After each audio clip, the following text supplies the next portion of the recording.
Good morning to all of you. कैसे हैं आप लोग?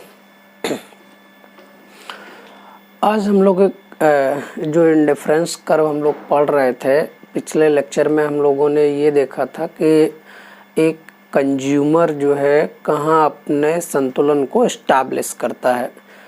तो इंडिफरेंस कर्व के बारे में हम लोगों ने उसकी प्रॉपर्टी के बारे में देखा था कि इंडिफरेंस कर्व क्या होता है, उन्नतोदर होता है यानी कॉन्वेक्स होता है। इंडिफरेंस कर्व नेगेटिव ढाल वाला होता है, ऋणात्मक ढाल वाला होता है। इंडिफरेंस कर्व का जो वो आगे कर्व जो व्यक्त किए जाते हैं वो अलग अलग संतुष्टि को व्यक्त करते हैं, यानी अधिकतम संतुष्टि को व्यक्त करते हैं। इंडिफरेंस कर्व जो है वो उसके प्रत्येक बिंदु पर उपभोक्ता को दो वस्तुओं के संयोग से समान यानी कि अधिकतम संतुष्टि प्राप्त होती है। और एक इंडिफरेंस कर्व के प्रत्येक बिंदु पर प्रत्येक व्यक्ति को क्या है, यानी कि जो संतुष्टि है, सेटिस्फेक्शन, वो बराबर प्राप्त होता है, उसके जितने भी पॉइंट्स होते हैं। ठीक है, ये इंडिफरेंस कर्व की प्रॉपर्टी हम लोगों ने पढ़ी थी। अब हम लोगों ने ये देखा था कि दो वस्तुएं थी, एक वाई वस्तु थी, एक एक्स वस्तु थी, और दोनों वस्तुओं के ऐसे संयोग को उपभोक्ता को चयन करना था कि उससे मैक्सिमम से मैक्सिमम उसे सेटिस्फेक्शन मिले। तो ये हम लोगों ने इंडिफरेंस कर्व में देखा था। यानी दो वस्तुएं दी हुई हैं, उन वस्तुओं की कीमतें दी हुई हैं और व्यक्ति का टेस्ट एवं प्रेफरेंस दिया हुआ है, रुचि और अनधिमान दिया हुआ है।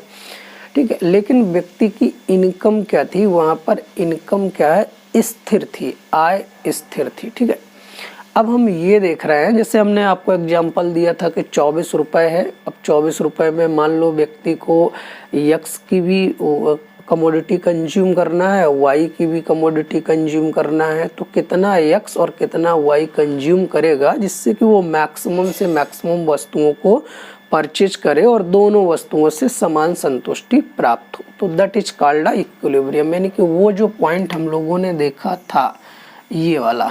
ठीक है, यानी ये बजट लाइन थी व्यक्ति की, ये व्यक्ति के पास मान लो ए और आर बजट लाइन थी। अब यहाँ पर व्यक्ति को क्या करना था, ये उसका इंडिफरेंस कर्व था, ये उस व्यक्ति को अपना ऐसा संयोग चुनना था कि उससे जो है मैक्सिमम से मैक्सिमम संतुष्टि प्राप्त हो। तो हमने कहा ये उसने स्पर्श लाइन, जहाँ पर इंडिफरेंस कर्व क्या करेगा, यानी कि टेंजेंट जो क्या होगा, ये यानी कि करेगा कहाँ पर, ये जो आपका ये दिया हुआ है बजट लाइन, यहीं पर इक्विलिब्रियम होगा और इतना वो वाई वस्तु का परचेज करेगा, इतना एक्स वस्तु का परचेज करेगा। ये था संतुलन का बिंदु। ठीक है, तो अब यहाँ पर इक्विलिब्रियम था इंडिफरेंस कर्व में। अब हमें ये देखना है, हम इनकम इफेक्ट को पढ़ रहे हैं। ठीक है, यानी वाई जो इसकी इनकम थी वो स्थिर थी, ये वाई है, एक्स से ये इनकम स्थिर थी। अब हम ये कह रहे हैं कि दो वस्तुओं की कीमतें दी हुई हैं। ठीक है, एक्स की भी प्राइस दिया हुआ है, वाई की भी प्राइस दिया हुआ है, और व्यक्ति की जो टेस्ट एवं प्रेफरेंस है वो भी क्या है, कांस्टेंट हम मान ले रहे हैं, स्थिर है कि वो इतना इसको पसंद कर रहा है, इसका इतना इसको पसंद कर रहा है, वो भी कांस्टेंट हो गया। तो वस्तुओं की कीमतें दी हुई हैं, इंटरेस्ट उसकी रुचियां दी हुई हैं, स्थिर है, अनधिमान स्थिर है। अब हमें ये देखना है कि यदि व्यक्ति की इनकम परिवर्तित होती है, यदि अब व्यक्ति की क्या हो जाए, आय चेंज हो जाए, यानी y1 से बढ़कर कितना हो जाए, y2 हो जाए, y3 हो जाए, y4 हो जाए, तो जब व्यक्ति की इनकम बढ़ेगी, ठीक, दैट्स मीन कि अब वो क्या करेगा, अधिक मात्रा में वस्तुओं को कंज्यूम करेगा। इफेक्ट तो पड़ेगा ही पड़ेगा, क्योंकि यदि उसकी इनकम बढ़ी है तो वो डिमांड को भी बढ़ाएगा।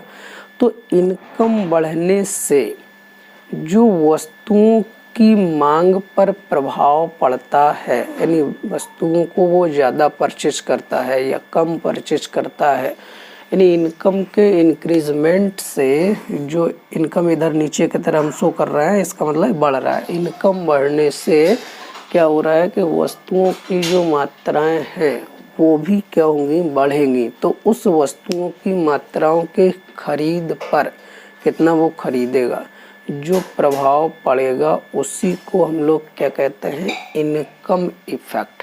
ठीक है, यानी वो कहलाएगा आपका आय प्रभाव। अब यहाँ जब इनकम बढ़ेगी, इसका मतलब हुआ वी कैन से दैट जो बजट लाइन है, ठीक, यानी बजट लाइन शिफ्ट करेगी कहाँ के तरफ, या तो दाहिने तरफ शिफ्ट करेगी या कहाँ के तरफ शिफ्ट करेगी, बाएं तरफ शिफ्ट करेगी। तो यदि वस्तुओं की मात्राओं को हम ज़्यादा खरीदेंगे तो बजट लाइन क्या होगी, दाहिने तरफ शिफ्ट होगी। और यदि हमारी इनकम बढ़ी हुई है और हम क्या कर रहे हैं, यानी कि वस्तुओं को ज़्यादा खरीद रहे हैं, तो बजट लाइन दाहिने तरफ बढ़ रही है। जैसे मान लो हमने कहा कि हमारी इनकम, पहले हमारी बजट लाइन ये थी, ये है, ठीक है। मान लो हमारे पास ये P पॉइंट है, ये R पॉइंट है, हमारे पास 50 रुपये है, ठीक है। अब हमारी इनकम बढ़ गई, हमारे पास 50 से कितना रुपए हो गया, 100 रुपये हो गया। तो हमारे पास अब हमारी जो बजट लाइन होगी इसी के पैरेलल, यानी इसी के समानांतर क्या होगी, यानी कि दाहिने तरफ शिफ्ट कर जाएगी। ये देखिए जैसे ये हो गया पैरेलल, दाहिने तरफ शिफ्ट कर गई, तो यहाँ से यहाँ शिफ्ट कर गई, ठीक है। या इनकम कम हो गई, मान लो हमने कहा कितना हो गई, 50 से घट करके 25 रुपीस हो गई। तो ये जो बजट लाइन थी वो बजट लाइन क्या हो जाएगी, लेफ्ट साइड शिफ्ट कर जाएगी। इसका मतलब है ये वाई, मान लो ये वाला जो पॉइंट है यहाँ पर 50 रुपये इनकम थी, इनकम बढ़ गई तो बजट लाइन बढ़ गई, यानी ये 100 रुपये इनकम हो गई। इनकम कम हो गई तो कितना हो गई, मान लो घट कर 25 रुपये हो गई। तो इसका मतलब बजट लाइन कहाँ आ गई, ये आ गई बाएं तरफ और ये आ गई दाएं तरफ।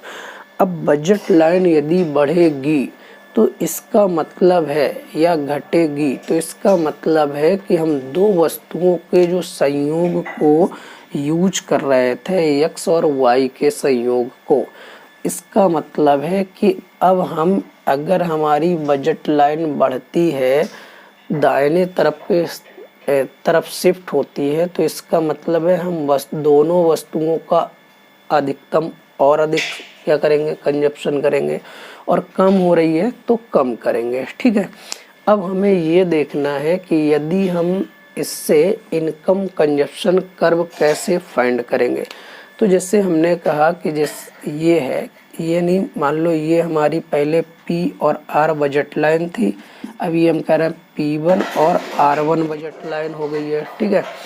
अब हम पहले कितना परचेज कर रहे थे, मान लो हम पहले इतना परचेज कर रहे थे, यानी कि ये आपका इतना परचेज कर रहे थे, ये A पॉइंट था, ये मान लो B पॉइंट था, ठीक। और यहाँ पर क्या था, ये इंडिफरेंस कर्व था आपका IC1, ठीक है। अब ये जो है, इसके बाद अब हमने क्या किया, बजट लाइन बढ़ गई, अब हम यहाँ पहुँच गए, ठीक है। ये A पॉइंट था, अब हम पहुँच गए B, यानी यहाँ पर मान लो हमने कहा C पॉइंट पर पहुँच गए, ठीक। तो अब C पॉइंट पर पहुँच गए तो देखिए अब हम क्या कर रहे हैं, हमने कहा A डैश और B डैश, यानी हमने अब दोनों वस्तुओं के संयोग को बढ़ा दिया। Y का कितना बढ़ाया, Y की वस्तु को हम A और B परचेज कर रहे हैं, ठीक है। और X की वस्तु को कितना परचेज कर रहे हैं, O और यानी कि B परचेज कर रहे हैं। अब हमारी इनकम बढ़ी तो हमने क्या किया, अपनी बजट लाइन बढ़ाया, P1 और R1 कर दिया। तो अब हमारा जो वस्तु बढ़ गई है, पहले Y का कितना कंज्यूम कर रहे थे, यानी कि हम ये A और B अब कितना करेंगे, बढ़ने के बाद A डैश और B डैश। X का कितना करेंगे, X का बढ़ा दिया हमने O B डैश।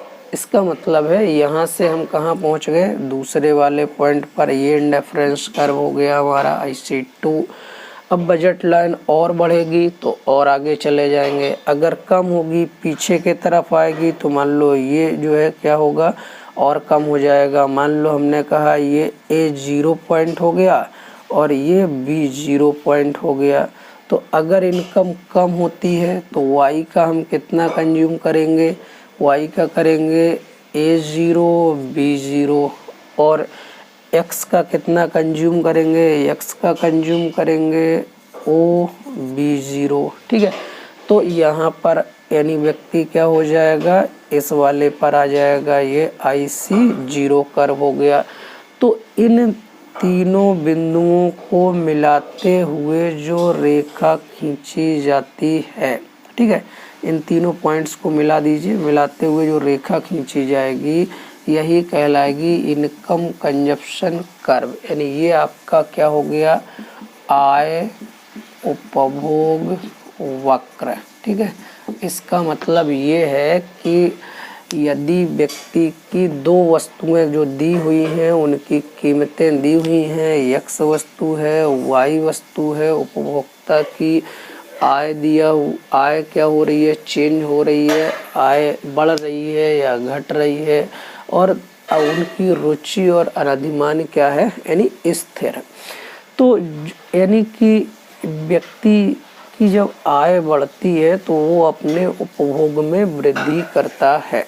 तो आय के बढ़ने या घटने से जो प्रभाव वस्तुओं के खरीदने पर पड़ता है that is called income effect, वो क्या कहलाता है, आय प्रभाव कहलाता है। अब आपको समझ में आ गया होगा। तो इससे हम क्या कर रहे हैं, इनकम कंजप्शन कर्व कैसे ड्रॉ कर रहे हैं। तो एक तो हमने ये देख लिया इनकम कंजप्शन कर्व कैसे ड्रॉ हो रहा है। अब इनकम कंजप्शन कर्व कैसा हो सकता है, तो वो विभिन्न प्रकार का हो सकता है। ठीक है, आज हम केवल एंजल वक्र की बात करेंगे और इनकम इफेक्ट की बात करेंगे। तो इनकम इफेक्ट आपने देखा कि यदि हमारी इनकम बढ़ने से वस्तुओं की जो मांग की मात्रा है, ठीक है, यदि वो हम ज़्यादा कर रहे हैं तो क्या हो रहा है, प्रभाव पड़ रहा है, कम कर रहे हैं तो कम यानी क्या हो रहा है, प्रभाव पड़ रहा है। तो अब हमें क्या करना है, ये देखना है कि जो इनकम कंजप्शन कर्व है वो किस तरह का हो सकता है। ठीक है, तो ये हम जो है क्या करेंगे, यहाँ पर देखेंगे। तो हमें जो है इसको देखना है, तो हम इसकी बात करते हैं। ठीक है, तो हम लोग देख लेते हैं कि ये किस प्रकार के हो सकते हैं। तो देखिए इनकम कंजप्शन कर्व की हम लोग बात करेंगे।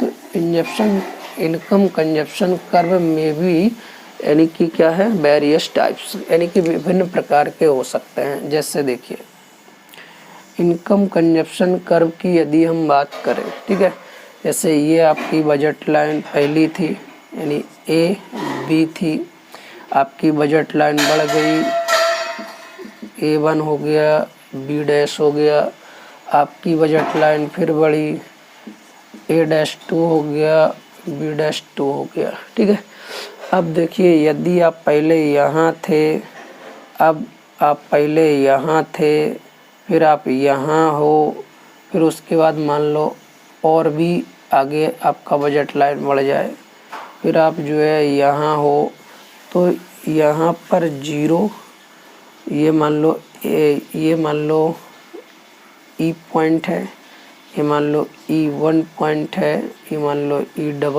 है, ये मान लो E"" है। ठीक है, तो यहाँ पर आप पहले थे तो इतना जो है क्या कर रहे थे, यानी कि ये Y वस्तु है और ये X वस्तु है। Y वस्तु की इतनी E1 और मान लेते हैं ये यहाँ हम इसको C से रिप्रेजेंट कर दे रहा है, ये E और C जो है मात्रा Y का कंज्यूम कर रहे थे, X का कितना कंज्यूम कर रहे थे, O और C। ठीक है, अब मान लो आपकी इनकम बढ़ी, इनकम बढ़ने पर आप पहले कहाँ थे, यहाँ थे। ठीक है, ये हमने कह दिया आपका IC है, केवल अभी हमने इसको कुछ नहीं किया। ठीक है, अब 1 2 आगे लगा देते हैं। ठीक है, ये फिर आपकी इनकम बढ़ी, बजट लाइन बढ़ी, आप यहाँ चले गए दूसरे पर IC1 हमने कर दिया। ठीक है। आपकी इनकम बढ़ी, आपने अपना संतुलन आगे बढ़ाया और आप IC डबल डैश पर चले गए, ठीक है। फिर इनकम बढ़ी, आपने जो है IC, ये जो है C, ये यहाँ पर ट्रिपल डैश है, ये आप ट्रिपल डैश पर चले गए, ठीक है। तो यहाँ पर ये कह रहे हैं कि इसकी जो है Y की कितनी मात्रा कंज्यूम कर रहे हैं, ये मात्रा। फिर उसके बाद जो है आप क्या कर रहे हैं, E का जो यहाँ पर ये हटा देते हैं 2 3, यहाँ पर हम E1 ही रहने देते हैं, ठीक। इसका मतलब ये है, आप यहाँ समझिए, जैसे जैसे ये यानी कि ये जो वक्र है वो खींचेंगे तो ऐसे ड्रॉ होगा, ठीक है। ऐसे ड्रॉ का मतलब ये है इनकम कंजप्शन कर्व। इसका मतलब ये है कि यहाँ से 0 पॉइंट से E1 पॉइंट तक तो वस्तु की मांग बढ़ती है, यानी इनकम बढ़ने पर वस्तु की मांग बढ़ रही है, that is called normal goods, ठीक है। वो हमारे लिए क्या हो रही है, एक सामान्य वस्तु हो रही है, ठीक है। सामान्य अगर इनकम बढ़ जाती है तो हम वस्तु को परचेज कर लेते हैं, लेकिन अधिक कर रहे हैं या कम कर रहे हैं अभी इसकी बात नहीं कर रहे हैं। हम ये कह रहे हैं कि अगर इनकम इंक्रीज होती है तो क्या होती है, डिमांड साइड भी इंक्रीज होती है। ये पॉजिटिव रिलेशनशिप होता है, यानी किसमें, इनकम और डिमांड में। अब यहाँ पर जैसे यहाँ तक तो क्या है, वस्तु की मांग बढ़ रही है, किसकी, दोनों वस्तुओं की, Y भी बढ़ रहा है, X भी बढ़ रहा है, ठीक है। ये देखिए, ये हमने कहा, ये यहाँ पर C, ये डैश हो गया। अब हम ये कह रहे हैं कि इनकम तो हमारी बढ़ रही है, बजट लाइन भी आगे बढ़ रहा है, ठीक है, लेकिन Y वस्तु की अब हम उतनी ही मात्रा परचेज कर रहे हैं, लेकिन हम X वस्तु की मात्रा बढ़ा दे रहे हैं, ठीक है। ये देखिए, C डबल डैश कर दिया और ये यहाँ पर C हमने ट्रिपल डैश कर दिया। इसका मतलब ये है कि हमारा जो है इनकम बढ़ने के साथ Y वस्तु की मात्रा को हमने क्या कर दिया, उतना ही यूज कर रहे हैं कांस्टेंट, लेकिन X की मात्रा को हम बढ़ा रहे हैं। तो Y वस्तु हमारे लिए क्या है, एक आवश्यक गुड्स हो गई। समझ में आ रहा है कि नहीं, Y वस्तु हमारे लिए क्या है, एक आवश्यक वस्तु है, यानी Y का जो हम मात्रा परचेज कर रहे हैं वो इतना ही कर रहे हैं, ठीक है।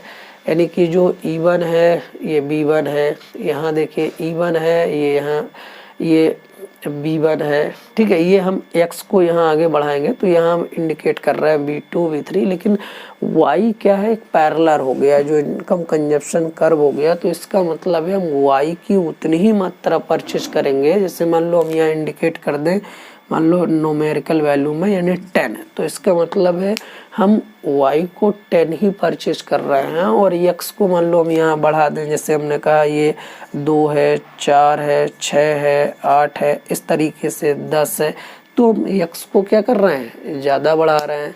इसका मतलब Y हमारे लिए आवश्यक गुड्स हो गई और X की हम मात्रा को क्या कर रहे हैं, यानी कि ज़्यादा बढ़ा रहे हैं। तो एक इनकम कंजप्शन कर्व ऐसा हो सकता है। अब ये जो इंडिफरेंस कर्व आप देख रहे हैं ना, तो ये एक इसी से हमने क्या किया, इनकम कंजप्शन कर्व ड्रॉ किया।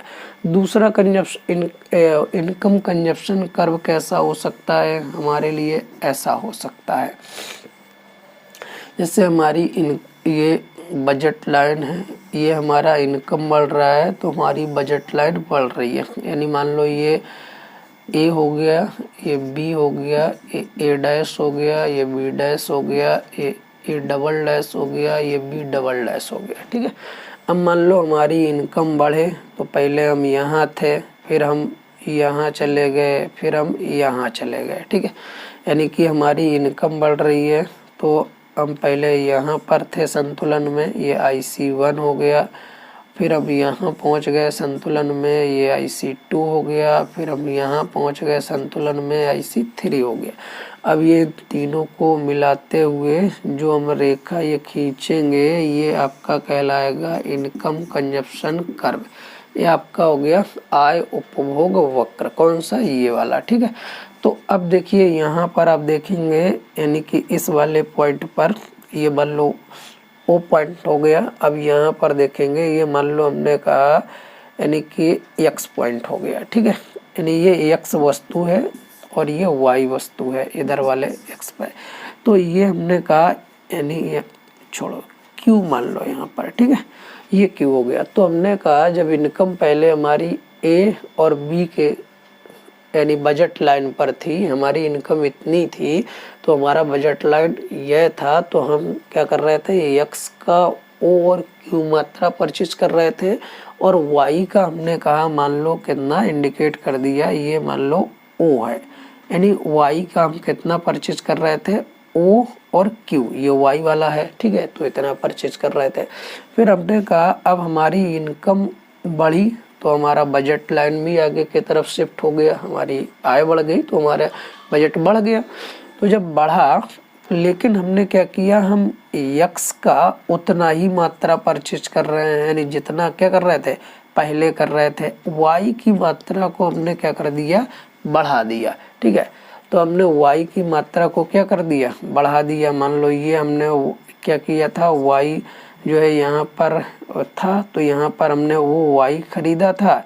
अब हमने मान लो ये वाई की मात्रा को ओ डैश कर दिया, अब फिर हमने ओ डबल डैश कर दिया, ठीक है। तो वाई की मात्रा को हम क्या कर रहे हैं, बढ़ाते चले जा रहे हैं, यानी कि इनकम हमारी बढ़ रही है, तो हम जो है वाई की मात्रा को बढ़ा दे रहे हैं। ये मान लो था 0, ये हो गया y1 और ये हो गया y डबल डैश, ठीक है।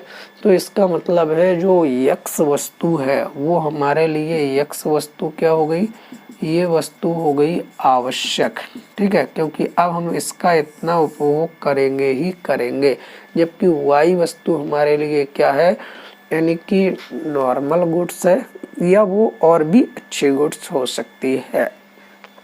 तो दूसरा आपने देखा जो इनकम कंजप्शन कर्व है वो क्या हो सकता है, वो इस तरीके का हो सकता है, ठीक। तो यहाँ पर दूसरा इस तरीके का हो सकता है, ठीक है। लेकिन अब यहाँ पर आपको यह देखना है, ठीक है, कि यदि एक वस्तु की क्या हो, यानी व्यक्ति की इनकम बढ़ रही है, बजट लाइन बढ़ रही है, और यदि यक्स वस्तु जो है ये बढ़ रही थी, फिर अब जो है ये वाई वस्तु, यक्स वस्तु बढ़ रही थी, वाई वस्तु बढ़ रही थी, लेकिन क्या हो कि मान लो ये वाई वस्तु निगेटिव की तरफ चला जाए, या यक्स वस्तु ऊपर की तरफ निगेटिव हो जाए, इसका मतलब है अब वो इन्फीरियर गुड्स की श्रेणी में आएगा। जैसे मान लो फॉर एग्जाम्पल, यानी घटिया वस्तु के संदर्भ में भी आपका इनकम कंजप्शन कर्व कैसा होगा, तो देखिए इसके संदर्भ में ऐसा होगा। मान लो हमने कहा ये हमारी बजट लाइन है, ठीक है, ये हमारी बजट लाइन हो गई, ये है, ठीक है, ये हमारा ए, ये बी, और ये A dash, B dash, A double dash, B double dash, मान लो ये ट्रिपल डैश, और ये बी ट्रिपल डैश, ठीक है, ये हो गया 0। अब हम कह रहे हैं कि मान लो व्यक्ति ये था यहाँ पर, फिर आया यहाँ पर, ठीक है, ये यहाँ पर, फिर आ गया यहाँ पर, फिर आ गया यहाँ पर, यानी ये इंडिफरेंस कर्व IC, ये इंडिफरेंस कर्व IC1, ये इंडिफरेंस कर्व IC2, ये इंडिफरेंस कर्व IC3। इसका मतलब ये है कि यदि हम इसको मिलाएं और ये जो वक्र खींचें, तो ये आप देखिएगा, ये जो आपको मिलेगा, ये जो इनकम कंजप्शन कर्व आपको मिलेगा, ठीक है, ये थोड़ा सा और इधर कीजिए इसको, ये मान लो ये इधर से ही गुजर रहा है, ठीक है, ये आपका है इनकम कंजप्शन कर्व। तो इसका मतलब ये है कि आप देखिए ये जो वाई वस्तु है, ये वाई गुड्स है, इसकी मात्रा लगातार क्या हो रही है, घट रही है, ठीक है, यहाँ था, फिर यहाँ, फिर धीरे धीरे देखिए वाई वस्तु क्या हो रही है, घट रही है, नीचे की तरफ आ रही है, और यक्स वस्तु क्या है, यक्स वस्तु भी जो है यक्स वस्तु की मात्रा बढ़ रही है। तो इसका मतलब ये है कि वाई वस्तु क्या हो रही है, घटिया हो रही है, ठीक है। तो वाई क्या है, इन्फीरियर हो रही है, यानी कि क्या है, घटिया वस्तु हो रही। तो उसके संदर्भ में जो इंडिफरेंस कर्व बनेगा वो इस तरीके का बनेगा, ठीक है, यानी इनकम बढ़ने के साथ साथ हम वाई की मात्रा में क्या कर रहे हैं, लगातार कमी कर रहे हैं, ठीक है। इसी तरीके से यक्स वस्तु को भी अब क्या कर सकते हैं, शो करा सकते हैं। तो देखिए x वस्तु को यहाँ शो करा देते हैं। ये देखिए, इससे मान लो हमने ये कहा ये y वस्तु का है और ये x वस्तु का संयोग है। ये हमारी बजट लाइन पहले थी a और ये डैश, फिर हमारी बजट लाइन बढ़ी तो ये हो गई a डबल डैश और ये हो गया b डबल डैश, इसको हम b कर ले रहे हैं, ठीक है। फिर हमारी बजट लाइन बढ़ी, ये हो गई हमारी b ट्रिपल डैश, ये हो गया a ट्रिपल डैश, ठीक है। और बढ़ी, ये हो गया हमारा a यानी कि 4 और ये हो गया b 4, ठीक। तो अब मान लो ये आपका पहला जो है क्या है, यानी पॉइंट है जहाँ पर आप y का इतना कंजप्शन कर रहे हैं, x का इतना कंजप्शन कर रहे हैं। आपकी बजट लाइन बढ़ी थी, आपने जो है क्या किया, वस्तु की मात्रा को भी बढ़ा दिया, ठीक है।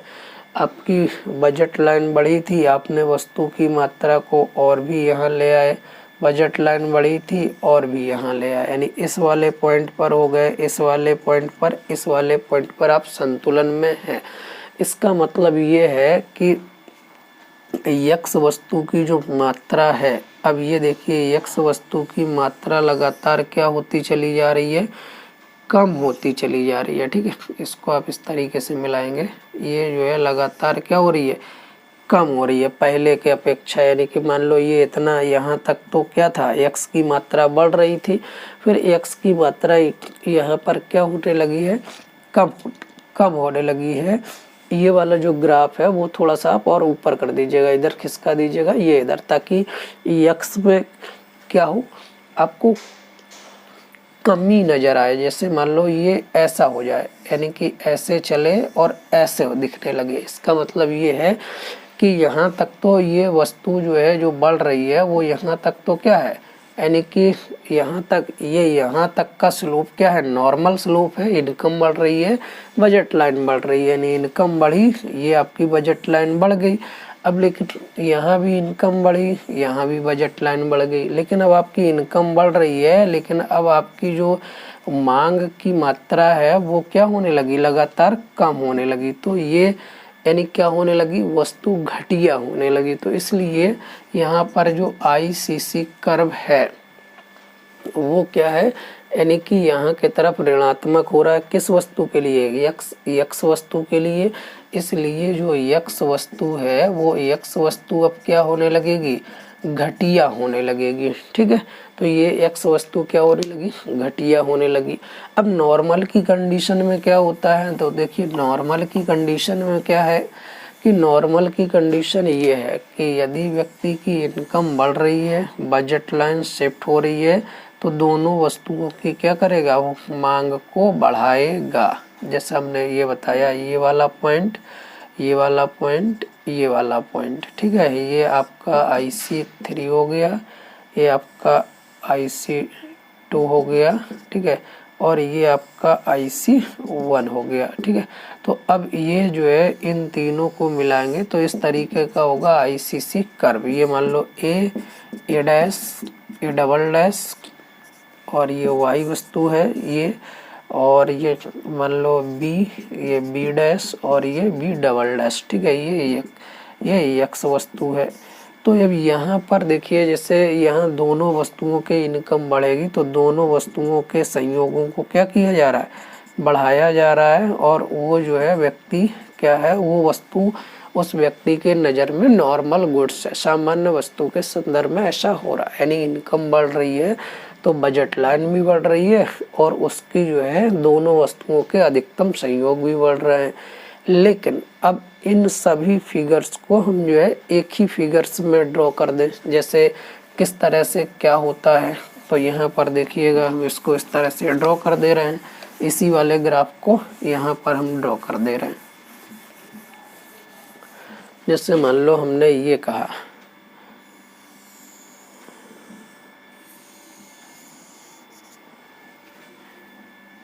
ठीक, तो हमने ये कहा ये बजट लाइन ये हमारी है A और ये B। अब ये बजट लाइन हो गई यानी कि A1 और ये हो गई B1। ये बजट लाइन हो गई पैरेलल यानी कि A double dash V double dash. ये हो गई आगे budget line A triple dash B triple dash. और भी मान लो ये बजट लाइन हो गई हमारी A4 और ये हो गई B4। ठीक है, तो अब यहाँ पर आप देखिए, यहाँ से मान लो हमने कहा कोई व्यक्ति गया इस वाले पॉइंट तक। ठीक है, इस वाले पॉइंट तक गया और ये पॉइंट है, मान लो A पॉइंट है। ठीक है, अब A वाला पॉइंट है यहाँ, यहाँ और यहाँ और यहाँ, यानी ये जो लाइन हम खींच दे रहे हैं ICC कर्व हो गया। ठीक है, ये यहाँ से आप इंडिफरेंस कर्व ऐसे ड्रॉ कर दीजिए। ठीक है, ये हो गया। ये मान लो IC1 IC2 IC3 IC4 IC मान लो 5, हमने ये पॉइंट लिया। अब यदि हम ये कह रहे हैं कि ये पॉइंट से यदि ये इनकम कंजप्शन कर्व ऐसे हो जाता है, ऊपर के तरफ चला जाता है, यानी ये हो जा रहा है ICC, इसका मतलब ये हुआ जैसे मान लो ये चला गया इधर के तरफ मुड़ गया, तो इसका मतलब है जो Y वस्तु है, ठीक है, ये जो Y वस्तु है इसकी तो मांग बढ़ रही है। ठीक है, ये यहाँ पर यानी कि मान लो ये मनी बढ़ी हुई है तो मांग इसकी तो बढ़ रही है।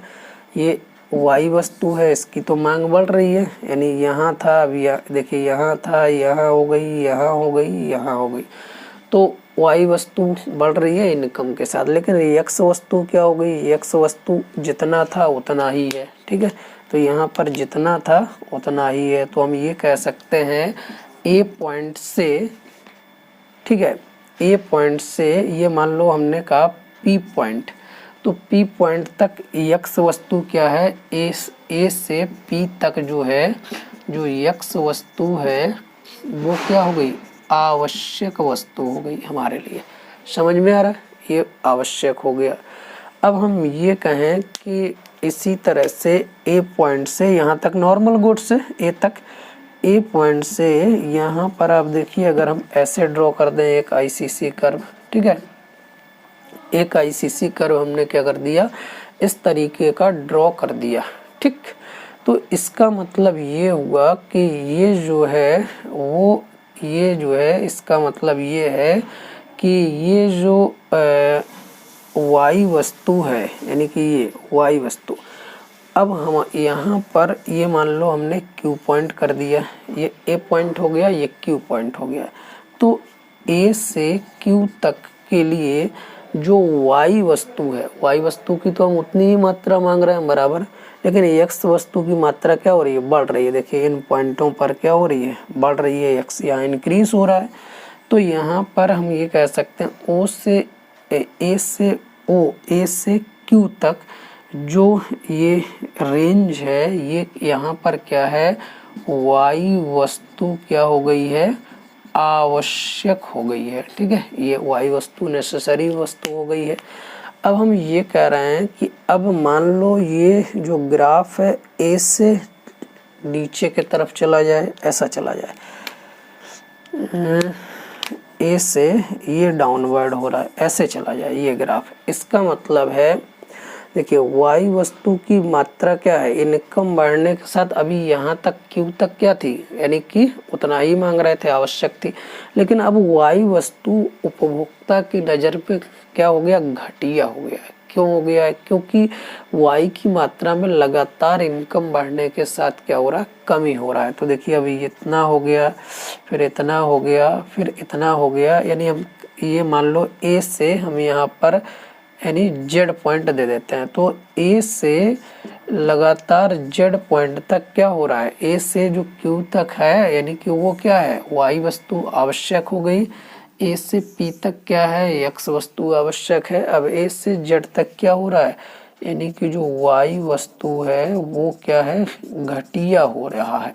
ठीक है, उसी तरीके से आप यहाँ पर भी देख सकते हैं, जैसे ये है, यानी ए पॉइंट से लेके अगर हम ये कहें कि ये जो है इस तरीके का हो रहा है, यानी कि ये जो आपका इनकम कंजप्शन कर्व है ये जो है आईसीसी, ठीक है। तो ये जो है आईसीसी अब यहाँ से यहाँ की तरफ मुड़ रहा है, इसका मतलब है अब ये जो है ये पॉइंट यानी निगेटिव की तरफ शो कर रहा है। इसका मतलब है यक्स वस्तु उपभोक्ता के नज़र में घटिया हो रही है। इनकम बढ़ने के साथ यक्स वस्तु की मांग क्या हो रही है, यानी लगातार कम होती चली जा रही है। यानी अगर इसको हम मिलाएं तो मिला सकते हैं, तो यहाँ हम कह सकते हैं, ये मान लो जो पॉइंट है ए से यहाँ पर हम मान लेते हैं आर पॉइंट दे देते हैं, आर पॉइंट हो गया, ठीक है।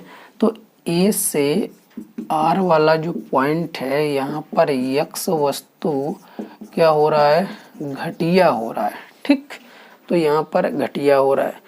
लेकिन अब ये हम कहें कि यदि वस्तु की जो मांग की मात्रा है वो जब यानी ये आवश्यक नॉर्मल रेंज है, इसके स्लोप क्या होता है, पॉजिटिव हो रहा है, और इनके स्लोप क्या हो रहा है, निगेटिव हो रहा है, ठीक है। तो इस तरीके से वस्तुओं के संदर्भ में यानी कि क्या होगा, एक कर्व जिसे हम लोग एंजल कर्व कहते हैं। एंजल कर्व यह डिफाइन करता है कि इनकम और वस्तुओं के संदर्भ में रिलेशनशिप को व्यक्त करता है। यानी कि इनकम बढ़ने के साथ उपभोग की मात्रा किसी भी वस्तु की हो, यदि वो कम होती जाती है तो वह वस्तु व्यक्ति के लिए इन्फीरियर गुड्स कहलाती है।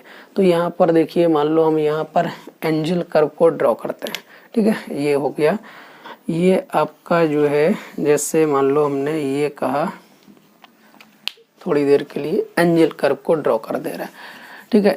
इनकम कंजप्शन कर्व और एंजल कर्व में थोड़ा सा डिफरेंस होगा, ठीक है। तो इनकम कंजप्शन कर्व में हमने क्या किया, यहाँ पर यानी कि वाई वस्तु को लिया और यहाँ पर एक्स वस्तु को लिया, ठीक है। अब एंजल कर्व में हम क्या करेंगे, हम इनकम को लेंगे, वाई को लेंगे और यहाँ कंजप्शन उपभोग को लेंगे, ठीक है। हम ये कह रहे हैं कि यहाँ से लेके मान लो ये इनकम व्यक्ति की है, इंक्रीज हो रही है, कुछ भी है, और ये यहाँ पर वस्तुएं हैं यानी इंक्रीज हो रही हैं। अब ये कह रहे हैं कि जैसे मान लो यहाँ पर ये, यहाँ आप कुछ भी नोट कर लीजिएगा, यहाँ से यहाँ तक जो यानी कि इनकम हो रही है, वो देखिए हमारी इनकम बढ़ रही है तो वस्तुओं की मात्राएं भी बढ़ रही हैं, यानी सामान्य गुड्स है। फिर यहाँ एक पोजीशन पर आकर के वस्तु क्या हो रही है, इनकम तो बढ़ रही है लेकिन वस्तु कांस्टेंट हो गई, यानी तटस्थ हो रहा है। फिर इनकम बढ़ने पर क्या हो रहा है, वस्तु की मांग में कमी हो रही है, यानी कि वस्तु पीछे की तरफ मुड़ रही है। तो जो ये कर्व है जिसे हम लोग EC कर्व कहेंगे, ये है एंजल कर्व। तो एंजल कर्व 3 ढाल वाला हो गया। यहाँ तरफ देखिए पॉजिटिव स्लोप हो गया, यहाँ पर कांस्टेंट यानी तटस्थ हो गया, ठीक है, और यहाँ पर क्या हो गया, ऋणात्मक हो गया। इसका मतलब है कि उपभोक्ता की नज़र में यहाँ तक तो वस्तु क्या है, मान लो ए पॉइंट तक तो वस्तु क्या है, सामान्य है। ए से मान लो, तो हमने ये देखा था कि यहाँ तक 0 से O तक जो है वो सामान्य जो है वस्तु हो रही है, इसका स्लोप पॉजिटिव है एंजल कर्व का। और ए से बी तक ये हमने पॉइंट डिनोट कर दिया, यहाँ तक क्या है, स्लोप कांस्टेंट है, यानी कि इनकम बढ़ रही है लेकिन जो वस्तु की मात्रा है, मान लो कोई एक्स वस्तु है, इसका उपभोग कर रहा है व्यक्ति, तो उसकी मात्रा कांस्टेंट हो गई, यानी वो वस्तु व्यक्ति के लिए आवश्यक हो गई है, ठीक है। जैसे ये देखिए, यहाँ से ए से लेके पी पॉइंट तक क्या है, एक्स वस्तु नेसेसरी हो गई, और यहाँ से ए से लेके क्यू तक क्या है, देखिए वाई वस्तु नेसेसरी हो गई। फिर इसके बाद देखिए बी पॉइंट से सी पॉइंट तक जब चल रहे हैं तो यहाँ पर स्लोप क्या हो रहा है, नेगेटिव हो रहा है, इनकम बढ़ रही है और वस्तु की मांग की मात्रा क्या हो रही है, कम हो रही है। तो यहाँ पर स्लोप नेगेटिव हो गया, यानी एक्स वस्तु या कोई भी वस्तु यहाँ पर हो तो वो क्या हो रही है, उपभोक्ता की नज़र में इन्फीरियर हो रही है, यानी घटिया किस्म की हो रही है। यानी या तो हम ए से आर वाले पॉइंट को देखेंगे तो इसका मतलब है यक्स वस्तु उपभोक्ता की नज़र में घटिया हो गई, या ए से जेड वाले पॉइंट को देखेंगे तो यक्स वाई वस्तु उपभोक्ता की नज़र में क्या हो रही है, घटिया हो रही है। कब? जब इनकम इंक्रीजमेंट होने के साथ।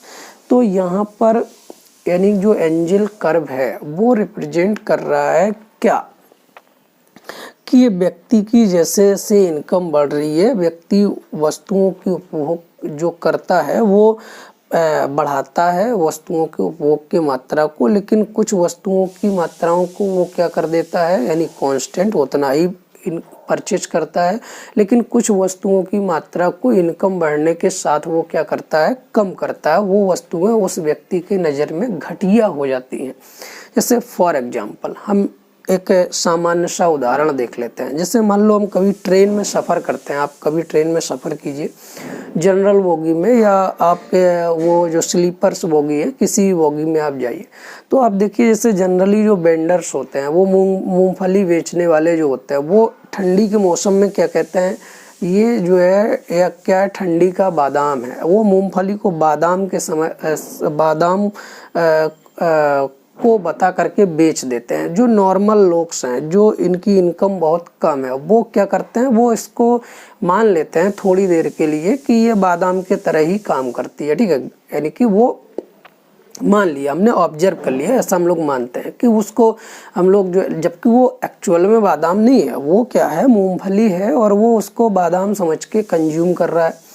अब जब उसी व्यक्ति की इनकम बढ़ जाती है, ठीक है, तो जब बढ़ जाती है, फिर मान लो वो जब जो मूंगफली बेचने वाला था वो कहेगा कि ये जो है बादाम है, तो वो क्या करेगा, अब वो वस्तु उस व्यक्ति को इन्फीरियर घटिया लगेगी, जबकि वो क्या होगा, अब वो एक्चुअल बादाम को परचेज करेगा। तो इसलिए क्या होता है कि इस तरीके से जब हमारी इनकम बढ़ती है तो जो हमें कभी कभी नॉर्मल गुड्स लगती है, फिर जब हमारी इनकम बढ़ती है तो वही नॉर्मल गुड्स हमको क्या लगने लगती है, इन्फीरियर गुड्स लगने लगती है। जैसे फॉर एग्जांपल हमारे पास पैसा बहुत कम है, 100 रुपये, तो हम मान लेते हैं जैसे चाइना मेड वाली जो घड़ियां हैं वो परचेज कर ले रहे हैं एक थोड़ी देर के लिए एग्जांपल, तो वो हमारे लिए क्या एक नॉर्मल गुड्स है, ठीक है। लेकिन यदि हमारी इनकम बढ़ती है तो फिर हमारे लिए वो नॉर्मल गुड्स क्या लगने लगती है, घटिया लगने लगती है, और हम उसके जगह पे ब्रांडेड गुड्स को परचेज करना स्टार्ट कर देते हैं। ये तो हम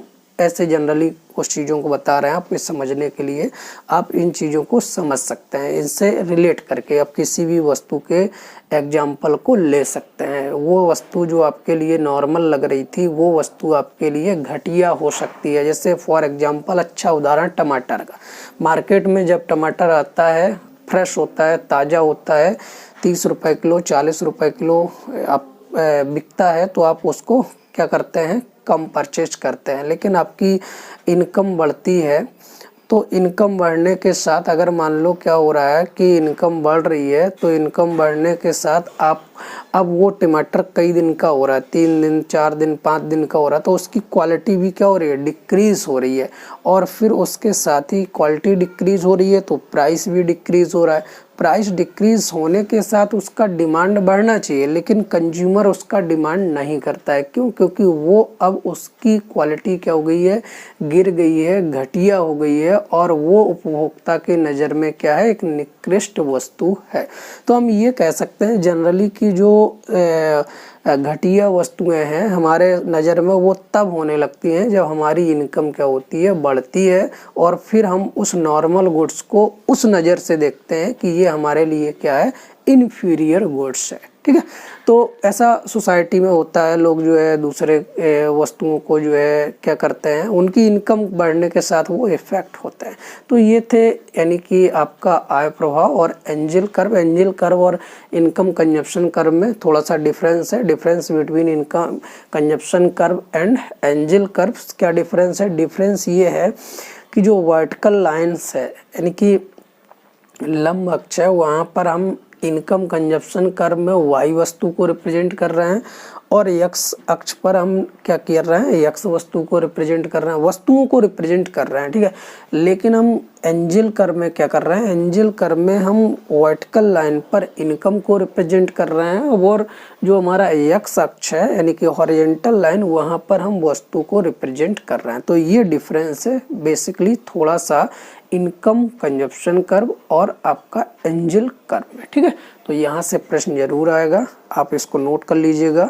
नेक्स्ट लेक्चर हम एनी सब्स्टिट्यूशन इफेक्ट और प्राइस इफेक्ट, और कैसे अलग किया जाएगा प्राइस इफेक्ट को सब्स्टिट्यूशन से, सब्स्टिट्यूशन को प्राइस से या इनकम से, उनके बारे में हम लोग जानेंगे। तो ये आप कमेंट जरूर कीजिए कि आपको ये वीडियो अगर आप देखते हैं तो आपको कमेंट करने में कोई प्रॉब्लम नहीं होनी चाहिए। आप उस पर लिख दीजिए, नीचे जाइएगा, वहाँ पर आपको मैसेज लिखना होगा, तो मैसेज आप कुछ भी लिख सकते हैं, नाइस सर, नाइस वीडियो, या ETC जो भी आपको लिखना है लिखिए, ठीक है। और इस तरीके से आप जो है इसको एक नोट्स बनाइए, और क्वेश्चन यहाँ से आएंगे। PGT में क्वेश्चन आता है, TGT में क्वेश्चन आता है, असिस्टेंट प्रोफेसर में क्वेश्चन आता है। मैं आपको अभी जो असिस्टेंट प्रोफेसर का प्रश्न एग्जाम हुआ है 3 तारीख को, वो उसका 3 नवंबर को उसका पेपर में दिखाऊंगा, एक प्रश्न आया। लेकिन पहले हम लोग ये प्राइस इफेक्ट, इनकम इफेक्ट और सब्स्टिट्यूशन इफेक्ट, इन सबको कवर करने के पश्चात, ठीक है। Okay, thank you.